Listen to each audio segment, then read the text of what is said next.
Hola, ¿qué tal amigos? Hoy prepararemos sakla. En una olla profunda agregaremos 1 litro de leche fría. Agregamos el azúcar. Agregamos la maicena. Mezclamos bien hasta disolver bien la maicena. Ponemos la olla a fuego alto hasta que rompa hervor. Es importante revolver la leche hasta que ésta espese. Si la preparación les queda muy espesa, le pueden agregar más leche. Después de que hierva, la dejamos por 5 minutos más sobre la estufa a temperatura baja. Agregamos esencia de rosas. Si te ha gustado el video y no te has suscrito, ¿qué esperas para hacerlo? Servimos nuestro sakla caliente.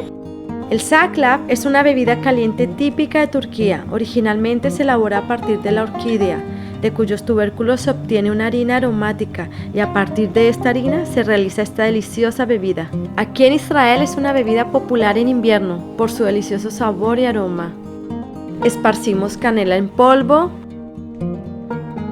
Agregamos coco rallado.